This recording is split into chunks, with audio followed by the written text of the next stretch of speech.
Goeie en welkom bij het muzikale dwarsplein van Friesland. Mooi dat je er weer bij bent. Ik ben deze eerste aflevering weer van het nieuwe hier. De beste wensen nog. En bij mij zit er wat moois van.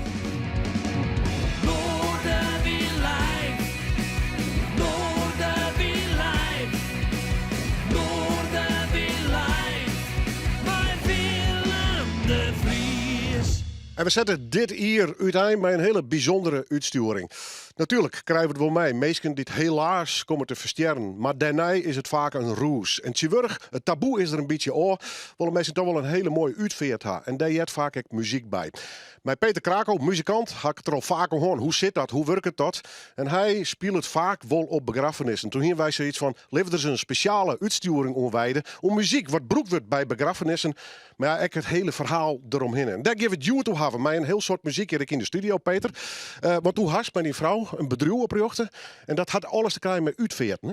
Ja, dat klopt. Ja, wij dachten, laten we de brug eens wat korter maken naar mensen toe. Want vaak is het toch een gemiste kans dat mensen achteraf denken van, oh, was heel mooi geweest. En ik heb samen met mijn vrouw Aisha inderdaad een bedrijf opgericht om dat meer onder de aandacht te brengen. En makkelijker te maken voor families. Dit is een muziekprogramma en juist muziek is heel belangrijk bij begrafenissen. Hè? Dat komt ook wel bij je binnen dus. Hoe bedoel je? De vraag van, kan er wat bijzonders gebeuren? Nou, het is heel uiteenlopend. Dat is inderdaad ook wel bijzonder wat we geleerd hebben de afgelopen jaren. Het loopt uiteen van een strijkkwartet tot een gospelkoor, tot gewoon een zanger-gitarist die in zijn eentje muziek komt spelen. Ook artiesten die natuurlijk bekende nummers hebben die vaak afgespeeld worden op MP3, maar die worden steeds vaker ook gevraagd van, wil je dat alsjeblieft bij ons live komen spelen? En dat is natuurlijk wel een extra dimensie die dat brengt, want een MP3'tje opzetten is wat anders dan wanneer je ergens live muziek komt spelen. En dat is mooi om te doen. En natuurlijk hebben we in Friesland een heel soort vragen over Frieske artiesten, Frieske muziek. En daar geven we het komende uren ik zeker een heel program omdenken aan. Mensen hier in de studio, die bekende, ik neem het maar even, uitveert muziek nog hier spelen zullen. Maar du hast een complete band met naam. Peter, stel ze even voor. Ja, fantastische band. Heel trots dat ze hier zijn. Hubert Heringa hier op mondharmonica vandaag en op sopraansax. Sietse Huisman op de drums. Peter van der Zwaag hier op de vleugel en Johannes Adema hier naast mij op contrabas. En we worden later ook nog versterkt door Regina Forte. En dit is Peter Krakow, fantastische muzikant. En we beginnen voort naar het eerste nummer, wat vaak klinkt in Friesland bij de begrafenissen. Het is zo'n nummer dat ik bij deze provincie heb. Ik stel hem graag hoe je hem voor. Mijn band, Frederike Kleefstra.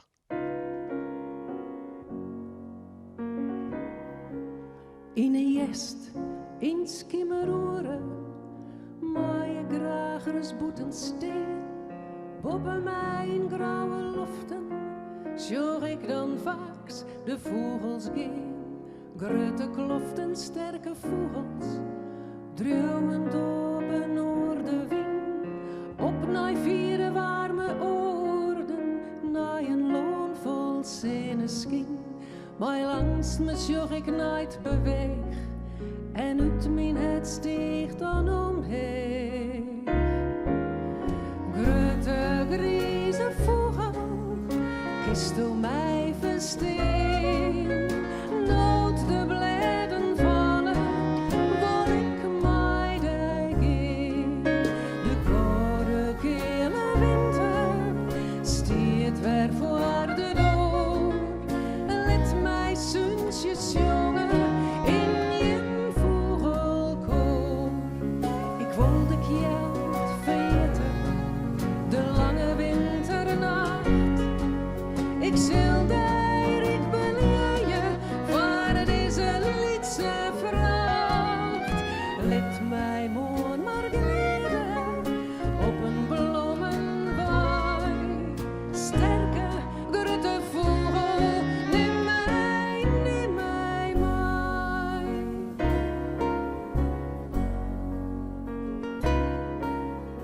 Ian gaat voor, hij is de koning van de regels lang en snel. Zonder eerst maar vastgehouden, geen zin werken op en del. Grote leider van de keppel, hel je mij eronder waai. Sjochst net dat ik hier klom je, waarom neemst du mij? mij net mij. Nog een keer gaat mijn hand omheen. Maar om mij heen blijft het leeg. Grote grijze vogel op die verre troon. Zo ik reis gewonnen, veilig, warm en schoon.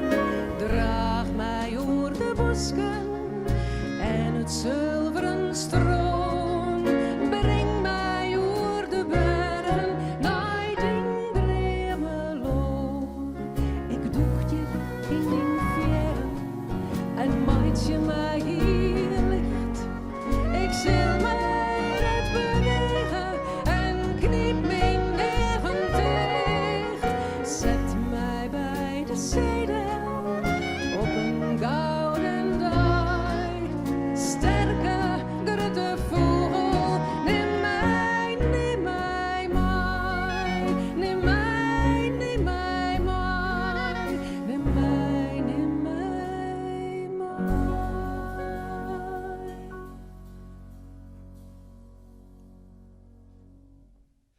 Een absolute Frieske klassieker, wat een prachtig nummer. En dat al vast een hele lange tijd. Grutte, Grieze Vogel, waar ken het net? Frederike Kleefstra, eerst even over het nummer. Want hoe is dat ooit ontstaan? Nou, het is een tekst van Jan Visser, die vond ik vroeger in een dichtbundel. En toen ben ik hem aan de slag gegaan, heb ik Peter van der Zwaag vregen om daar muziek op te maken. En zij is het een beetje rolling gewoon. Dus de eerste opname wie ik bij Omroep Friesland in 1988. En die vogel vliegt nog steeds. En hier is denk ik nooit bedenken kunnen dat dat nummer, ja, anno 2023 nog steeds sabot libbet, hè? Nee, destijds is het helemaal net bij stil. Maar het bleun een mooi nummer ik om te doen. Het publiek vond het ook steeds mooi.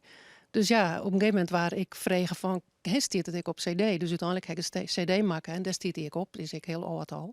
Maar ja, het bleef op die een of andere manier.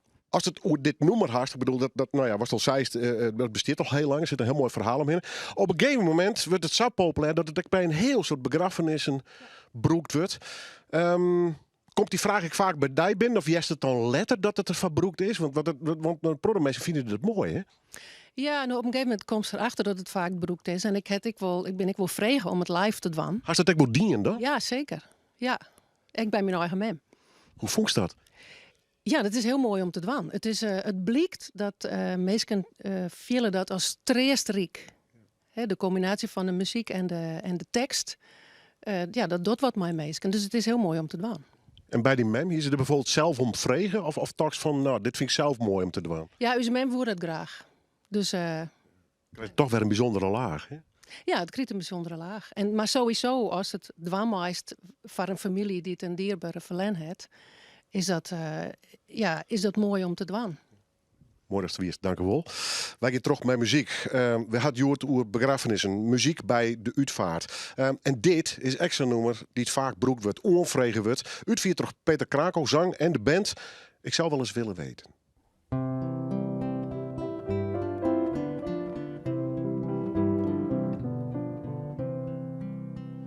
Ik zou wel eens willen weten, waarom zijn de bergen zo hoog? Misschien om de sneeuw te vergaren, of het dal voor de kou te bewaren. Of misschien als een veilige stut voor de hemelboog. Daarom zijn de bergen zo hoog.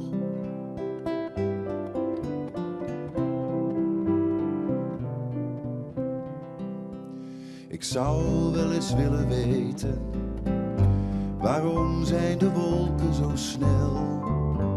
Misschien dat het een les aan de mens is, die hem leert hoe fictief een grens is. Of misschien is het enkel eenvoudig maar engelenspel. Daarom zijn de wolken zo snel.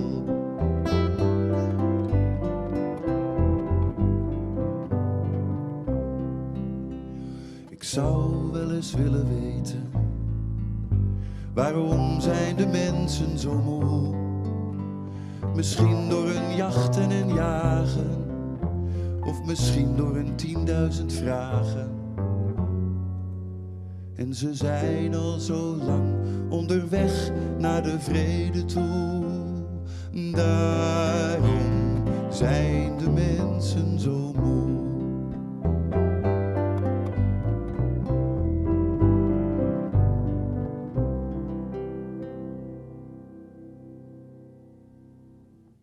Ik zou wel eens willen weten, prachtig nummer, uitviert hier in deze studio, dat we duwt is over een heel bijzonder onderwerp hebben. Ja, we krijgen er uiteindelijk alleen maar te krijgen. Een begrafenis, een uitveert, in die het in ieder geval er net meer is. En dan word je een wut aan, een gesprek, maar echt muziek. En daar gaat het duwt in deze alleen van Noorderwien oer. Onleiding wie een gesprek tussen mij en Peter Krakow, de muzikant. Want mijn vrouw had hij een bedrijf opgericht, die het eigenlijk de muziek verzwaardigt bij uitveerten. Dus Aisha en Peter, mooi dat je hem er bent. Welkom. Eerst even nog het nummer wat je hem krijgt spelen. Waarom dit nummer? Wordt dit vaak spelen? Ja, het is een lied wat ik meerdere keren heb gespeeld. Zowel op uitvaart als ook... Er zijn ook herinneringsbijeenkomsten. Ik weet niet of je dat kent. Maar door het land heen worden er herinneringsbijeenkomsten gehouden... om de mensen die zijn weggevallen van het afgelopen jaar te herinneren. En daar hoort vaak ook live muziek bij. Maar dit nummer is voor mij zelf ook wel bijzonder. Omdat het is eigenlijk een van de allereerste uitvaarten waar ik zelf gespeeld heb. Was op een hele dierbare vriend van mijzelf. Die vroeg van, wil je dit met mij samen spelen voor mijn vader? Die is overleden. Dus dat was wel... dat is wel pittig, maar ook omdat het heel dichtbij is dan. Maar ook des te mooier. En dat lied is altijd wel bij me gebleven daarom. Dus het is heel bijzonder voor mij. Maar ik wil het dubbel liek het mij. Want het is wel echt wel een moment hè, dat je daar zit. En als er in ieder geval een publiek was dat goed harket, dan ben dat dit soort bijeenkomsten. Er wordt niet doorheen gepraat. Nee. nee. Die vrouw, die Aisha, maar doe hast dat bedrijf oprichten. Wat doe je hem precies eigenlijk? Is dat de Zuidlis? Ja, we samen zorgen ervoor dat de families de muziek krijgen die ze graag wensen. In sommige gevallen ook steeds meer de persoon zelf die komt te overlijden. En wij verzorgen alle soorten muziek. Het is dus Peter op gitaar en zang. Maar het kan ook een black gospelkoor zijn of een jazz trio. Alles wat de wens is, dat verzorgen wij. En Peter is de muzikant van ons. En ik doe eigenlijk de andere zaken. Ja, hoe best er zo bijkomen om hiermee te beginnen eigenlijk? Ja, het is eigenlijk een beetje per toeval. Peter deed het al veel langer vanuit zijn eigen naam. En we zaten in een periode dat we samen graag een ondernemerschap wilden beginnen. We wisten niet goed wat, maar we wilden graag samenwerken, want dat kunnen we goed. En toen werd prompt Peter weer gevraagd in die periode om op een uitvaart te spelen. En toen viel eigenlijk het kwartje. En toen zijn we het een naam gaan geven en zijn we het op gaan starten. Ja. Hoe zit dat persoonlijk? Ik bedoel, we gaan een thema uitsturen en je hoe uitvaarten en begrafenis en dat soort muziek. Dan hou ik gauw zoiets van, dat wordt een hele zwier uitsturing. Nou, ik hoop het net, want het jet met leven. Om daar een bedrijf in te beginnen, dat liep ik wel een stap. Koerst daar wat oer? Moest er gewoon wennen om toch in die sfeer te zitten? Eigenlijk niet. Het is natuurlijk een heel verdrietig onderwerp, maar je kunt echt iets betekenen voor iemand en voor een familie. En dat maakt het heel dierbaar en dankbaar om te mogen doen. Dus leuk is het goede woord niet, maar je kunt echt iets betekenisvol doen. En dat maakt dat we het met volle passie doen. En het maakt ons ook niet uit op welke dag of welk tijdstip we worden gebeld. Zodra de telefoon gaat en er is uitvaartmuziek gewenst, dan staan we ervoor. Ja, want de tijd, Peter, dat je een listje met 3 nummers in leveren en dan kwam er uit een krakkemikkige installatie waar er een cd'tje draait. Dat is wel een beetje oer, hè? Dat is wel voorbij. Ja, dat is gelukkig wel aan het veranderen. Hè? Het is zo'n andere ik denk een beleving, hè? Ja. Hè? Want het gekke is, er is altijd muziek op een uitvaart. Altijd. Maar het is bijna altijd een mp3'tje. En nu wij steeds vaker op plekken komen en mogen doen wat wij doen, zijn er ook steeds meer mensen die er bewust van zijn dat het kan. En dat is ook een beetje wat wij proberen te doen ook met ons verhaal. Van, heel vaak komen mensen achteraf zo van, dat was zo mooi geweest als we dat gedaan hadden. En... maar hoe doe je het ook? Hè? Wie moet je bellen? Ga je googlen? En dat geldt ook voor uitvaartbegeleiders. Die weten vaak ook niet waar ze aan beginnen. Dus dan zetten ze toch liever het mp3'tje op.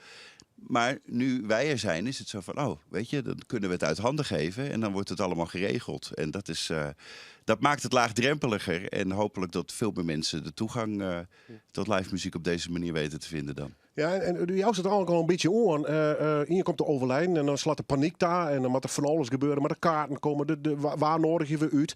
Ja. Wat net elke DS just oorkomt, eerlijk wezen. Dat lijkt mij qua gesprek. Ik verdij als je echt ingewikkeld. Want toen komt er natuurlijk eigenig met rouwende mensen te zitten. Ja, en vaak ook wat later dan wanneer de uitvaartondernemer in beeld komt. Want als eerste moet er natuurlijk een datum worden gepland en een locatie. En dan wordt er van alles geregeld. En wij zijn vaak een sluitpost voor beslissingen. Dus wij moeten vaak heel snel schakelen. Je ziet wel een ommekeer in de maatschappij. Vorig jaar in februari is er een sierencampagne gestart om het gesprek over de dood wat toegankelijker te maken. En je ziet daarmee dat mensen ook bij het leven alvast gaan bespreken van... goh, wil je begraven of gecremeerd worden? En we zien ook dat waarbij families dat, wanneer ze dat gedaan hebben... dat er een rust komt. Want dan weet je als familie, we doen het goed. We doen het zoals hij of zij het graag had gewild. Dus dat maakt wel dat het wel wat makkelijker wordt... Ik ben niet altijd... Soms worden wij gebeld door de familie en meestal door de uitvaartbegeleider. Maar steeds meer worden we door families gebeld. Dus dan heb je ook weer een ander gesprek als het over iemands vader of moeder gaat... dan wanneer het van uitvaartbegeleider een familie is die hij of zij begeleidt. Dus dat is toch wel anders. Ja. Wat voor zelf jaren wel op die eigen begrafenis? Als daar wollen zo naar toch? Jazeker. Ja, mijn muzieksmaak is heel uitlopend. Ik hou van klassiek, maar ik hou ook van Nederlandstalig. Echt een slager hoenpapa. Vind ik heel erg mooi. Dus, dat wordt nou bijna een feestje haast. Ja, dat vind ik wel heel mooi. Ja. Ja, nou, ik ben heel benieuwd. Een specifiek nummer, wat zei je? Dat maar beslist. De Winter van Vivaldi vind ik er heel erg mooi. Als dat er door een strijkorkest wordt vertolkt. En het liefst met een ballerina erbij. Maar dat mogen mijn kinderen en kleinkinderen en misschien wel achterkleinkinderen regelen. Peter, ga je al een listje kleren of net? Ja. Welk nummer mij vooral net missen? Ja, dat zegt waarschijnlijk heel weinig mensen iets gewoon. Dat is een liedje van Pat Metheny, een van mijn grote gitaarhelden... met een heel mooi orkest erbij. Always and Forever heet dat. Ja, dat zou ik wel willen. Succes met je bedrijf. En wij gaan nog even trom in Noorderwind. Ja, Peter, ik weer. Want ja, misschien wil je dit nummer wel jellen op je eigen begrafenis.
Branches in the wind, standing here together.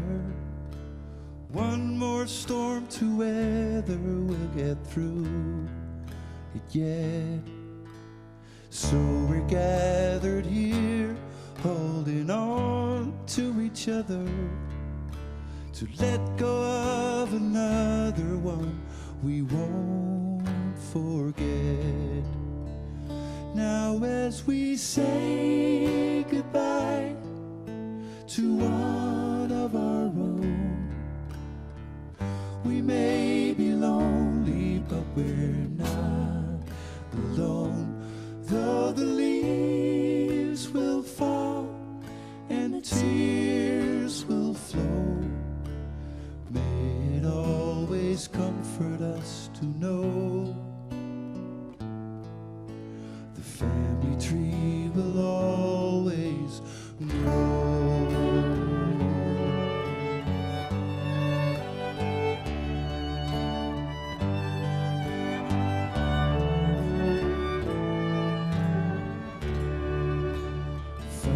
Down to son, mother to daughter, thicker than water, we are made of this. From the earth we rise, to the earth returning, we'll keep a candle burning for the ones we'll miss. Now as we say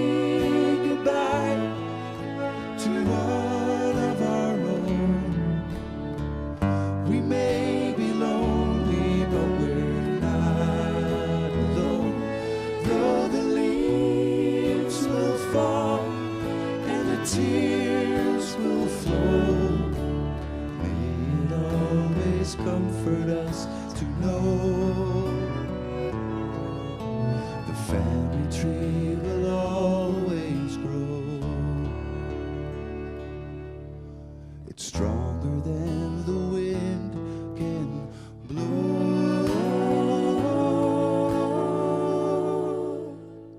The family tree will always grow.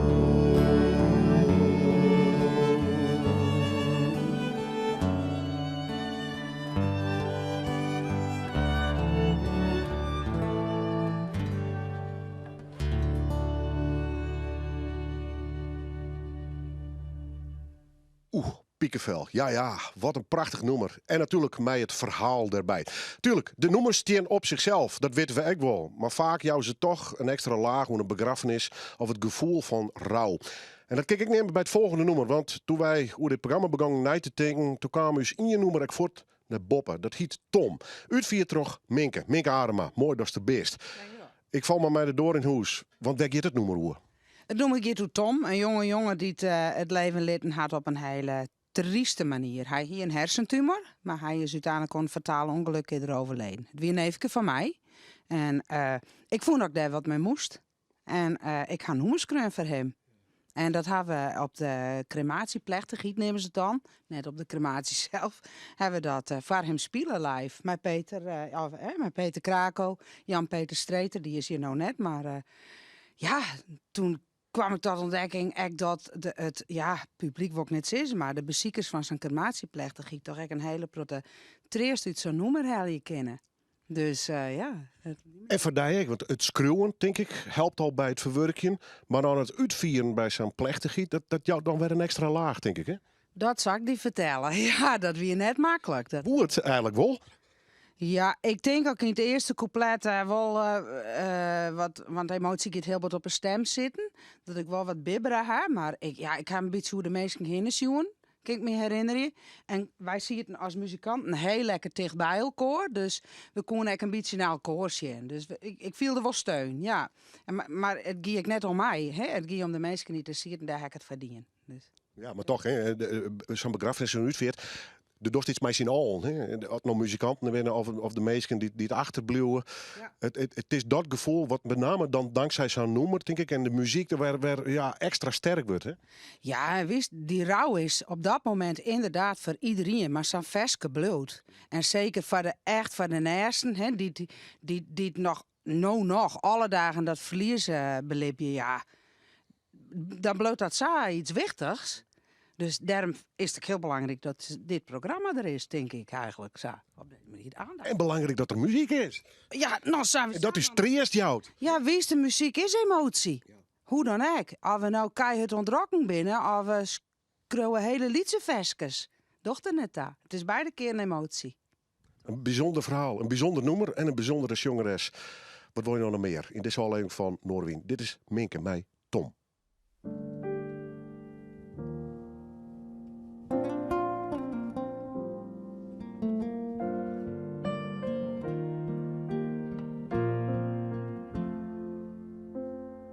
De wien waait om het lege hoes, zwaaiend zeft, geen geroes. Ik sluit mijn eigen en ik denk aan die. Boeten get het feesten terug, ik doe het mij, ik hak je nocht.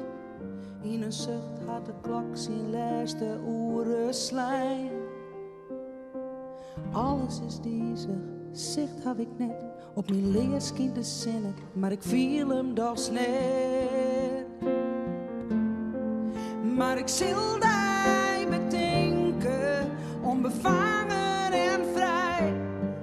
Ik zil die bedenken, else reis kiest om mij. Ik zil die bedenken, op die drinken, let die neer net, wij zinken.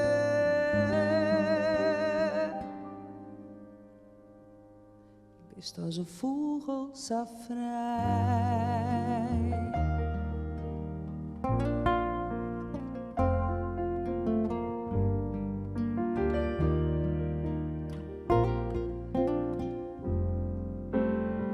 Het script dat is toch zelfs als kreun, best in het meer en hing je bleun. Ik scroll mijn naam in het zand voor Zwie viel mijn leeuw en als ik erin steer ik stil. Alles wat warm is, viel nog koud en te kil. Ja, viel die vrij, Tom, viel die vrij, Tom, viel die vrij om te gaan. Dan viel die vrij, Tom, viel die vrij, Tom, viel die vrij om te gaan.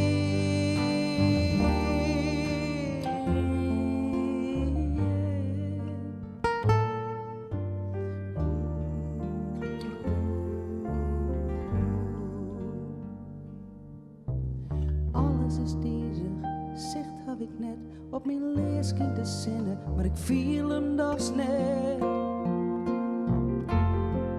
Maar ik zil die bedenken, onbevangen en vrij.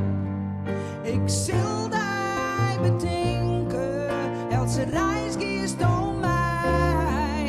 Ik zil die bedenken, op die drinken, let die neer net, wij zinken.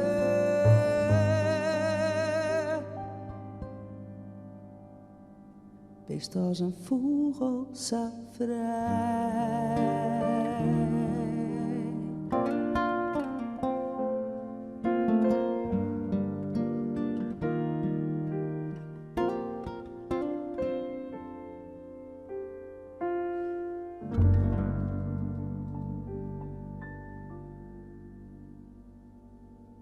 Wauw, Piekenvel. Minke Adema. En ja, een bijzonder noemer. Wordt net alleen vaak draaien, begrafenissen. Maar er zit natuurlijk echt nog een verhaal achter het schroeven van dit noemer.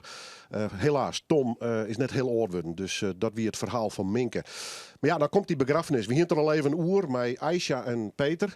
Maar dan mag je misschien wel spreken. Of ja, je moet van alles regelen. Hier de Hoorn, die is, ja, hoe mag je dat ook nemen? Uitvaartondernemer of hoe beschouwt die zelf eigenlijk? Uitvaartondernemer of uitvaartverzorger.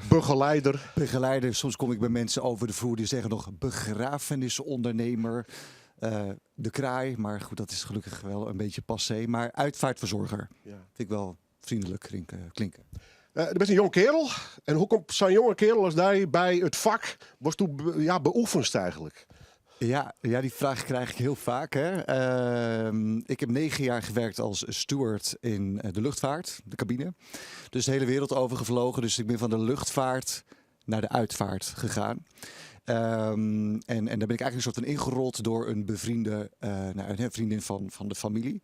Die zei van, joh, je moet eens een paar dagen met me mee op pad gaan om te zien wat jij vindt van die uitvaartwereld. Want ik zie jou daar wel in werken. Ik heb geen idee hoe die wereld eruit ziet, maar ik loop met alle liefde een paar dagen mee om te zien wat je nou eigenlijk doet. Lang verhaal kort. Fantastisch. Ik vond het heel mooi wat zij deed. En ze zei, joh, ik zorg ervoor dat jij bij die selectiedag komt. En zo ben ik erin gerold. In eerste instantie heb ik het gecombineerd. Was deels nog het vliegen. En dus part-time vliegen, part-time werkzaam in de uitvaartsector. Maar goed, na een paar maanden heb ik besloten, joh, ik stop met het vliegen. En ik ga me volledig storten op de families. Het zorgen voor nabestaanden. Ja, wat een contrast. Maar uiteindelijk toch voor het gevoel. Want ik kan me ook voorstellen dat, hoe zwier het misschien ook is. Want ook eerst mij die mensen natuurlijk voor een deel, nooit helemaal, maar voor een deel ik door dezelfde fases in het, denk ik. Maar het jocht die meer, ja, zo is het, bevrediging? Ja, ik krijg wel een voldaan gevoel, dat absoluut. En het is vooral zo bijzonder dat ik bij mensen binnenkom. Hè. Je belt bij iemand aan, je hebt geen idee wie open doet, bij welke familie ik binnenkom en hoe de situatie is. En het is fantastisch dat je gewoon een week lang onderdeel mag zijn van een familie die jou toevertrouwen om met elkaar een mooi afscheid vorm te geven. Want dat is eigenlijk wat we doen. Hè. We gaan het leven vieren en iemand eren, een laatste eer bewijzen. En dat is wel een heel, ja, inderdaad heel contrast met de luchtvaart en dan nu die uitvaart. Maar voldaan gevoel krijg ik zeker. Ik kan me voorstellen dat er een enorm verschil is tussen mensen die het oorskie een naam halen van iemand, of iemand die het slim ziek is en nog nou ja, de DNA had als het ware. Dat lijkt me heel ingewikkelde gesprekken. Als het nog gebeuren moet als het ware. Hè? Hast dat ook wel eens? Dat mensen, voordat ze, nou ja, misschien dat ze slim ziek binnen en ze weten van, nou ja, dit is een kwestie van tijd. Lijkt van tevoren al die hele begrafenis regelen. Dat lijkt me. Ja, steeds vaker eigenlijk. Hè. Ik denk, het werd eerder al gezegd door Aisha, dus dat de dood bespreekbaar, meer en meer bespreekbaar gemaakt wordt. Is het taboe ermee horen we wel wat oor? Iets wordt wel iets meer doorbroken. Vooralsnog is er nog steeds wel een taboe, vind ik, op als we het hebben over de dood. We hebben het liever over een leuk feest dan over het afscheid. Maar ik merk wel dat er steeds vaker mensen bij mij komen van, goh, ik ben terminaal of mijn partner is terminaal. Wil je langskomen om met ons om tafel te gaan om toch al wat uitvaartwensen in beeld in kaart te brengen. Dus het is wel dat mensen steeds meer open staan om toch te vertellen over hun uitvaartwensen. Gelukkig. Ja. Je bent spreker. Dat lijkt me echt weer heel anders dan iets regelen en organiseren. Ja, dat is inderdaad een heel ander ding. Hè? Want je komt natuurlijk, het is veilig met mensen om tafel en met elkaar in gesprek gaan. Is natuurlijk weer anders dan dat je op de dag van de uitvaart daar staat. En voor een zaal staat waar soms 300, 500, misschien wel 1000 mensen staan. Dat is wel even wennen. Maar ik moet je eerlijk zeggen dat ik liever voor een zaal sta waar 1000 mensen zitten dan voor een gezelschap met 4 of 5 mensen. Dat hele intieme vind ik dan persoonlijk spannender dan een hele grote zaal vol met mensen. Ja. Gekke vraag, maar ik vreemd toch, is dit een beroep dat je kijkt met pensioen bij Helje of dit is gewoon tijdelijk? Want het is wel pittig. Er komt jongens wel thuis met een verhaal. Hè? Ja. Dat is geen kattenpis. Nee, dit blijf ik doen tot ik er zelf bij neerval. Ik vind het zo'n fantastisch vak. En wat ik ook fantastisch vind is om dit ook over te brengen aan juist jonge mensen, de dood bespreekbaar maken. En dat kan door met jou in gesprek te zijn via social media, maar gewoon vooral met z'n allen de dood bespreekbaar maken. Want het is part of life, weet je. We gaan allemaal een keer dood. Ja. Dus waarom niet dat onderwerp aansnijden en de nabestaanden, in ieder geval de toekomstige nabestaanden, vertellen over wat jouw wensen zijn. Had je een eigen draaiboek al klaar? Ja, maar die verandert elke maand. De ene maand denk ik van, ik wil het heel klein, sober, ingetogen. De andere maand denk ik, het mag wel wat groter, wat meer toeters en bellen. Dramatisch, maar ik denk dat die nog wel een 100 keer veranderd gaat worden. Ja. Dan vreeg ik net aan die hoort dat wel. Ik hoop dat het nog heel lang doorgaat. Ik hoop het ook. Succes met die prachtige werk, want dat is het. Het is mooi, het is boeiend, het is zwier misschien, maar inderdaad, ik kan me voorstellen, ik kan me voorstellen dat het een heel goed gevoel jou als dat dorst. Absoluut. Dankjewel. Succes. Dankjewel. Ieder horen. In deze uitsturing van Noorderwien. Ja, en voor dit nummer wat je hem nou krijgt hier, misschien klinkt dit wel op je eigen begrafenis.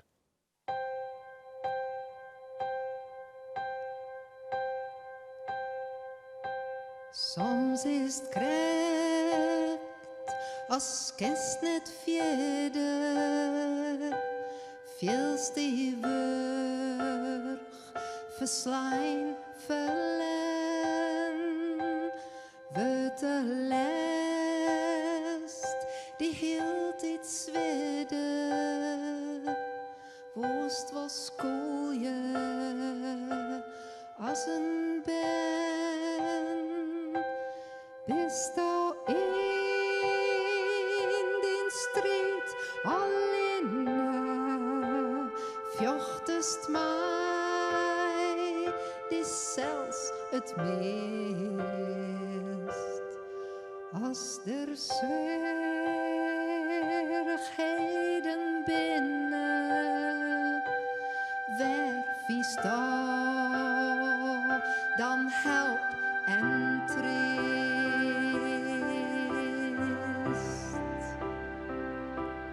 Bist alweer en uit de lieken van gewrakse om een nacht, docht het elke keer weer blikken dat geen mens die binnen sjocht,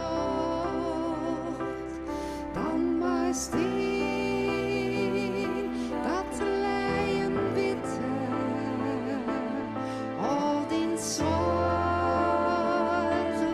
nood en lest. Kest al in achterlitten in een gebed, vies vol de rest.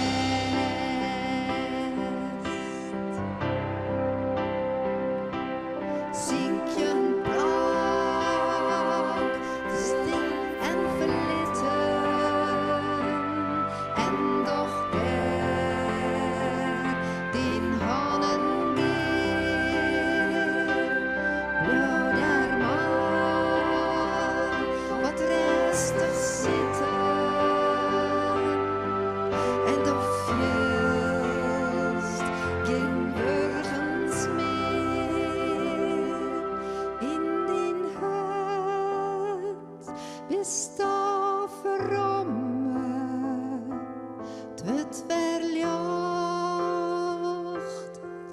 lang om let en werd nije krachten komen, enkelt droog, zandstil gebed.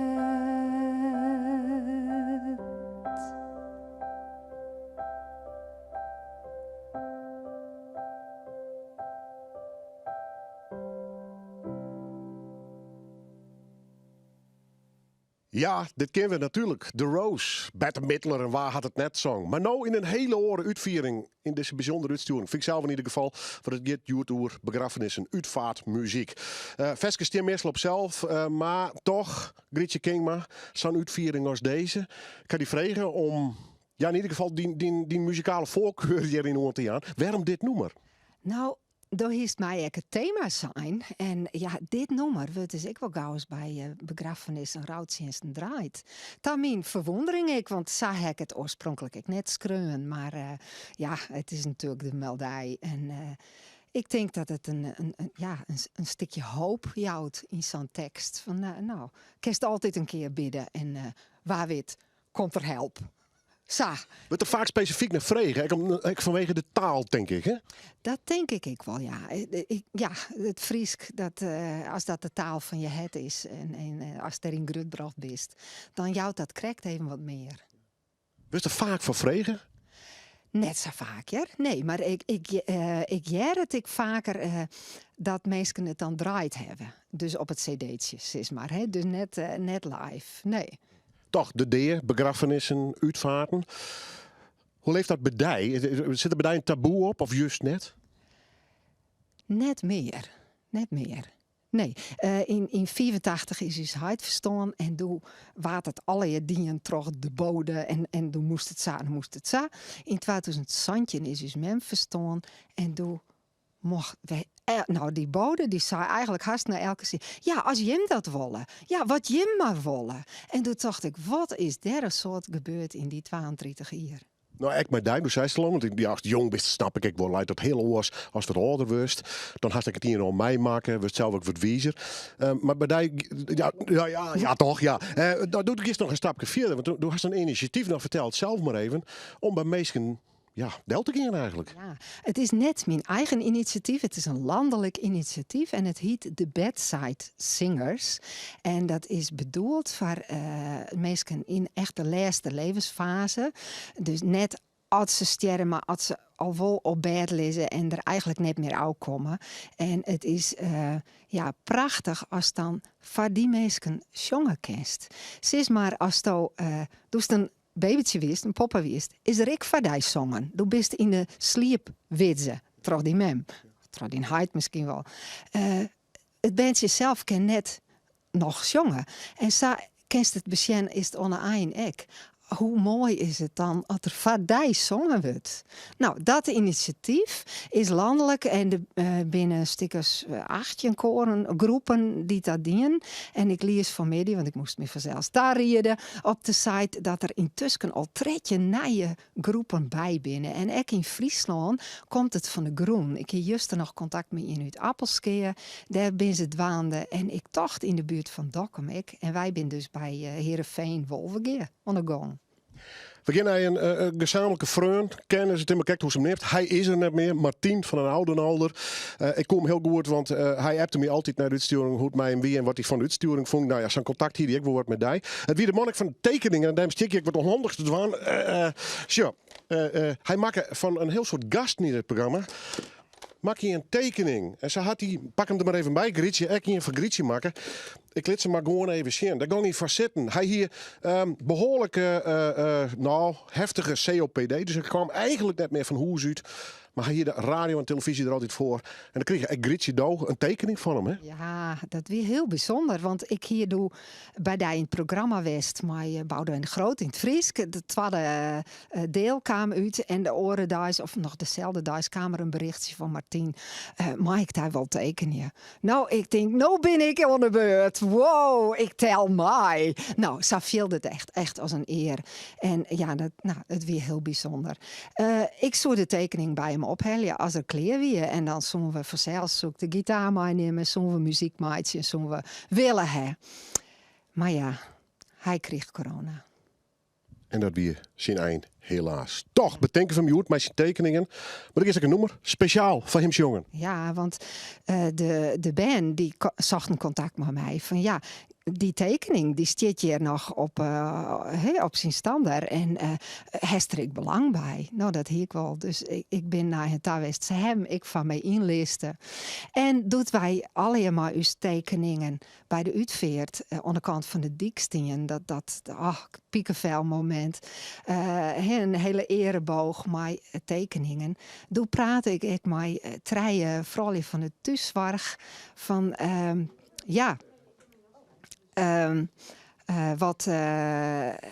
wat zou Martien willen dat ik maar deze tekening doe? Want ik denk, ik heb Martien dus net kend. Zij hebben hem verzorgen, zij weten er vast wel wat van. En zij zijn toen, kleurie, maatje. En toen dacht ik, dat kwam echt bij me binnen. Ik denk, ja, ik wil dit salitten.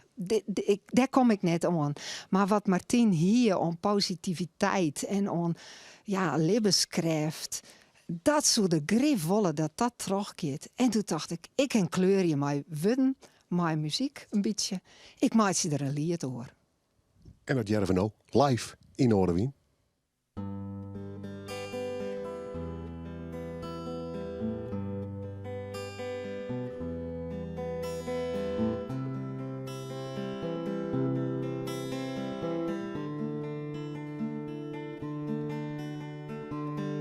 Och, wat wie ik uit te schroeven, doch is mij een berichtje stuurt. Of sto mij wel teken je mocht, want ja, ik wie bij de omroep jood. Och, ik wilde mij vereren, want dit weer net zomaar was. Er kwam wel een berichtje als het kleer weer. En dan zo ik naar die taal. Wij zo'n jongen praten leidje, weer de muziek dit is verbonden. Ja, wij zo'n willen meidje, maar dat moment is dus nooit jong.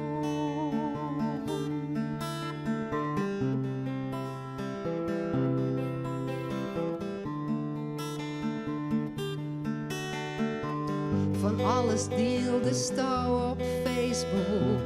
De boetenvroot kwam ze naar die taal. Bij Noorderwien is mij wel eens jong. En sa ontsteed ons contact. Het leven weer voor die net makkelijk. Troch die ziekte wist behind. Maar was het wel koest, nou dat die stek, die tekeningen.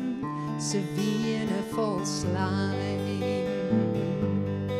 Wij zo'n jongen praten leidje, wie de muziek dit is verbonden.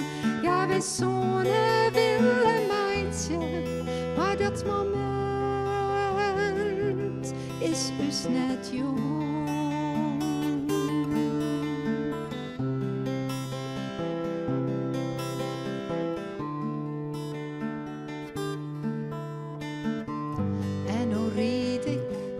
Die hoesta, ik moet je daar voor het eerste ben. De tekening heel hard, laat kleer van mij.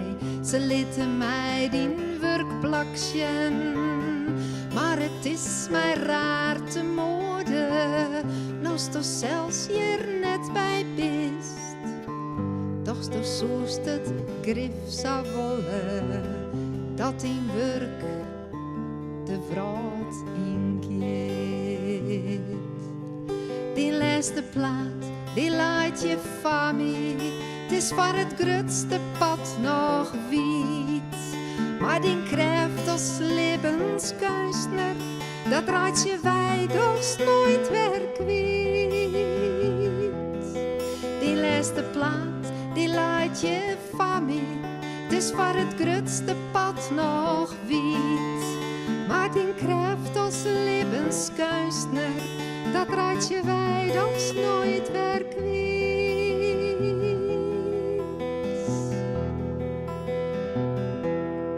Laten wij jongen praten leidje, het is de muziek die dus verbindt. Ja, we zullen willen meidje, zolang te zingen oor ons kind. Laten wij jongen praten leidje, het is de muziek die dus verbindt. Ja, wij zullen willen meidje, zolang te zingen oor ons kind.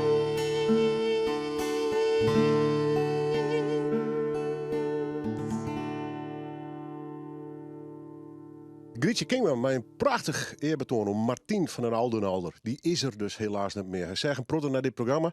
Maak ik mooie tekeningen van u. En helaas, corona had hem eronder gekregen. Maar toch wel mooi om hem zacht te betekenen in deze speciale uitsturing. Ja, we hadden op begrafenis een uitvaartmuziek. Misschien werden er vaak wat onhandig bij. Misschien wat ongemakkelijk zelfs. Maar ik vind het wel mooi dat we dat muzikaal vertalen kunnen. Joert. Onderhoor ik mij deze dames hier, Elske en Femke. Elske, even heel simpel. Had ik sinds begrafenis, wist u dan echt stil? Of zit er nog een taboe op of net? Nou ja, uiteindelijk geven alle ideeën. Ja. En natuurlijk, gist leven net. Maar uiteindelijk, ja, ik denk wel dat muziek een hele belangrijke rol speelt bij begrafenissen en uitvaarten. Dus ja, en ja, dat is ook wat ik doe. Dus ik wil er wel eens vregen. Ik doe het net altijd, ja, want ik... Maar het eerlijk zeggen is dat ik vind het echt net altijd makkelijk. Nou ja, dat is die dubbelhit, hè? Ja, maar we geen nou idee, maar toch. Ja, maar toch is het wel echt een van de mooiste dingen die is dwangkist. En uw werk is natuurlijk mensen beroeren. Als dat nou in positieve zin is of in zin van om iemand te herdenken. Ja, dat is wel wat wij doen. Dus dan is er niks moois eigenlijk dan dat dwangkist. Femke, maar Gaat het vanzelf zo noemen dat bij zo'n begrafenis wat dwarmast? Of mag je er echt voor opladen? Nou, dat hing het natuurlijk vanaf van waar. Ik heb in professionele zin, maar Peter een aantal keer op uitvaarten spelen. Dan ken ik mijn emoties uitschakelen. Dan best ontwerk.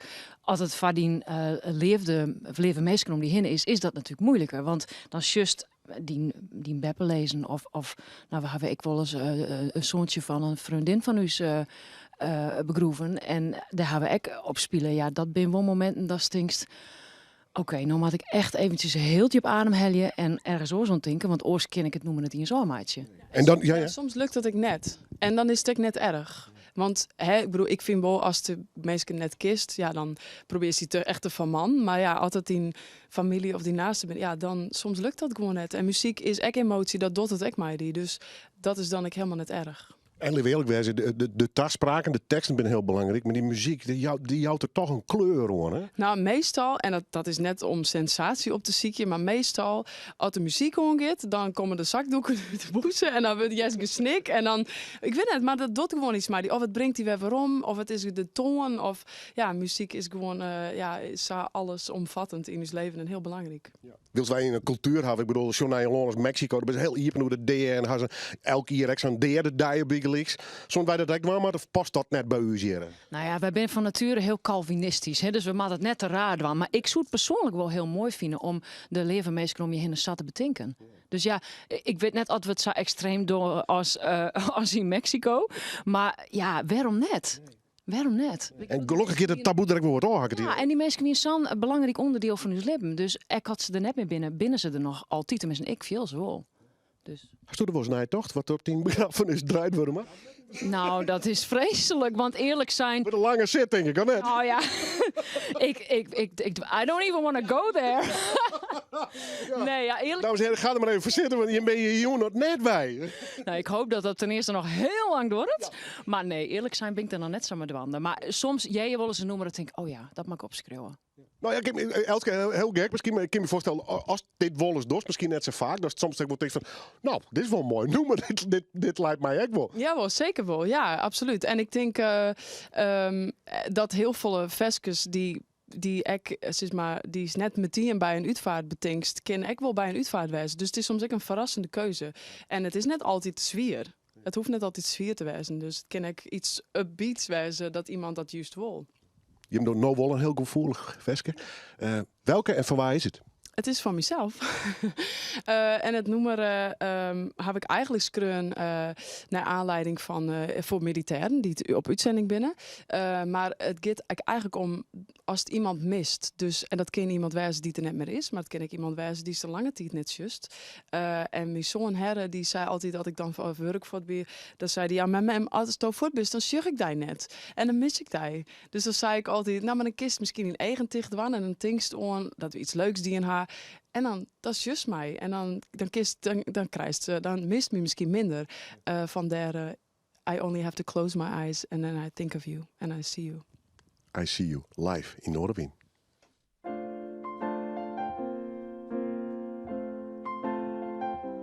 Do you remember? We went everywhere and always together. Now you left me here and you crossed the planet. And though you're out of sight, you're on my mind like daylight owns all that's alive, no matter how far away you are. You live in my thoughts, my face, my heart. I only have to close my eyes. I wish for someone by my side to see you.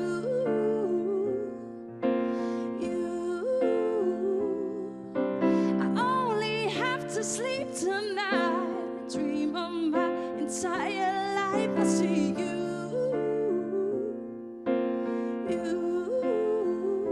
No matter how far away you are.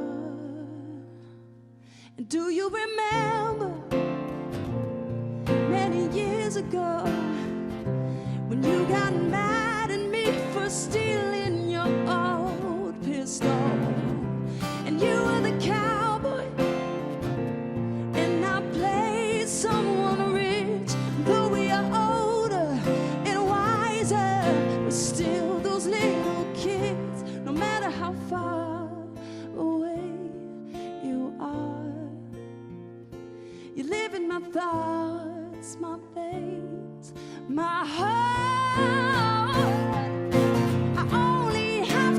close my eyes, I wish for someone by my side. I see you.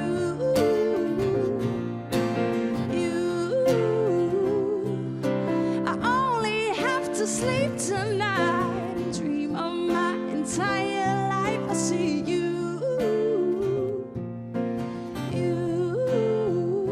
No matter how far away you are, you live in my thoughts, my veins, my heart. Oh, yeah, yeah. I see you. Yeah, I see you.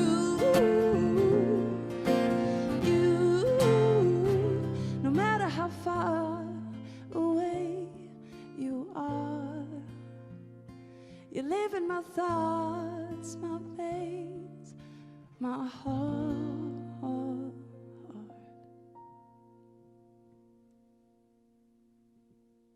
Ja, prachtig. Elske en Femke, de beide zussen hier in de studio. Bij deze speciale, bijzondere uitzending, vind ik persoonlijk in ieder geval. We hadden toen muziek bij Uitveert. En ja, het laatste muzikale woord wil ik graag onder mooi aan. Dit een van de mooiste noemers der koerskreun had Gerbe Douwstra. Als het mijn tijd is. Het is intussen haast wat een klassieker worden. Al is het nog niet zo heel. Het bestaat nog niet zo lang, hè? Nee, en hier of zo'n, zij zo'n, denk ik, ja. Dus zo'n in koerskreun, denk ik. Hoe is het ontstaan? Maar welk idee best er om begonnen? Nou, net voor uitvaart, nog eerlijk ben. Nee, dat kan samen. Ja, het zou samen kennen. Nee, ik heb noem maar uit skreun van mijn band. En nou ik van mijn bandsband. Omdat je realiseert dat er een tijd wijze dat je er net mee binnen. En dan hoop je dat je band en je bandsband je in het onthoud horen. Zowel in het het als in de holle. Als goed je wien. En ja, daar heb ik het eigenlijk voor skreun. En ja, en toen waren het in één keer oppikt. Ja, eigenlijk na een uitsturing bij die. Ik heb voor het eerst bij die in Noorderwind spelen. En een week later, of 14 dagen later, stieg ik in het MCL te spelen. In het auditorium. Daar hingen ze dan elke toonstuur zo'n bijeenkomst met muziek en van alles en nog wat. En zaterdag daarna waar ik bellen.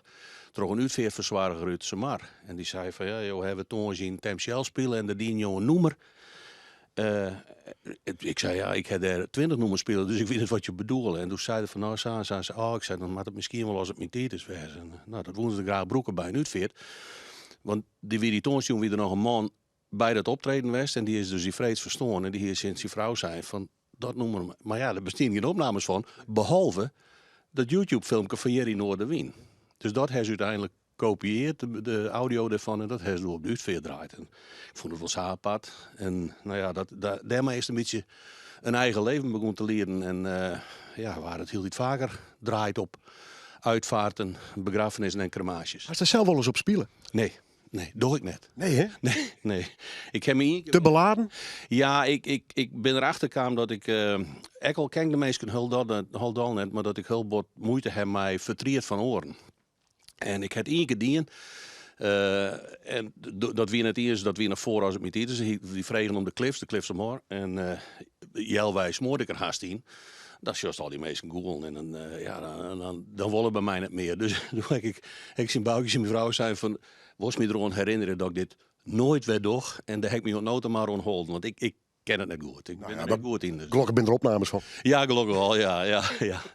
Ik moet wel zeggen, we hier op wij hierheen en hier weer roeren. Het is wel, je realiseert je wel dat het misschien alles wel wat persoonlijker maakt. Dat je er zelf in levende lijven bij bent op fysiek van de nijbesteen. Maar ik weig me er net aan. Dat is niet te dreig. Ik ken net let ik wel tof van die weten. Welk nummer moet er op die begrafenis komen?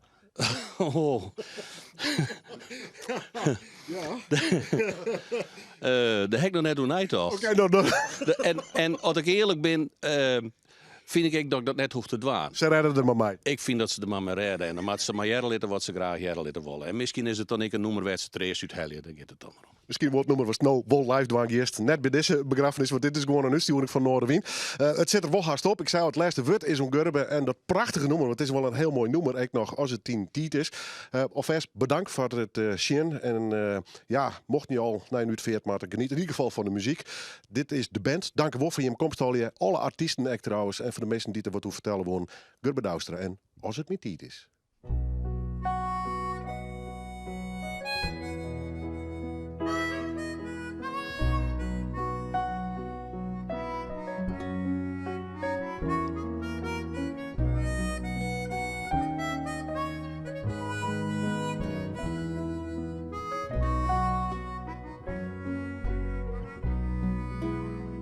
Hast du in twijfels oer het bestaan, oer al wat lijdt, tussen kom en gaan.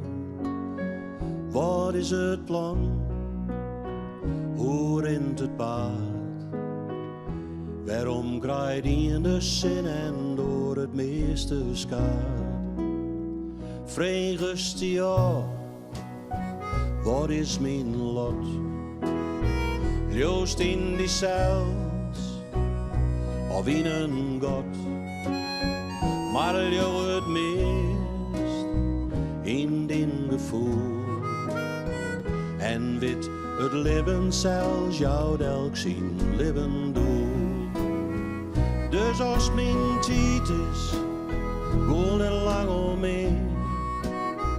Ben het 4 voet, blijf altijd dicht bij die. Ik zit in wezen, ik zit in bloed, best mijn bloed.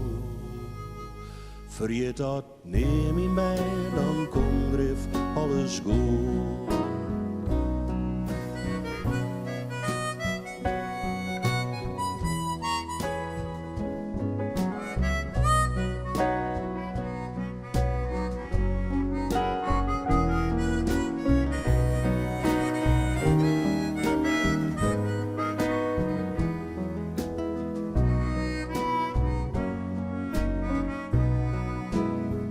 Als me dan mist, mijn nedergast, ziekest hard vast, als net verder dwast. Sluit dan die eigen, wees even stil. Sjog in die het en weet dat ik der wezen zil. Wees ik net triest, het is dat het jet. Dat al wat leven hier stjet. Maar jou me maar, ik niet op jocht. Geen enkel leven lang of kwad is om een ocht. Dus als mijn tijd is, gewoon niet lang omheen. Ben het 4 voet, blijf altijd dicht bij. Ik zit in wezen, ik zit in bloed, best mijn bloed. Vergeet dat, neem in mij, dan komt grif alles goed. Dus als mijn tijd is, gewoon niet lang omheen. Ben het 4 voet, blijf altijd dicht bij die. Ik zit in wezen, ik zit in bloed, best mijn bloed. Vergeet dat, neem in mij, dan komt grif alles goed. Vergeet dat, neem in mij, dan komt grif alles goed.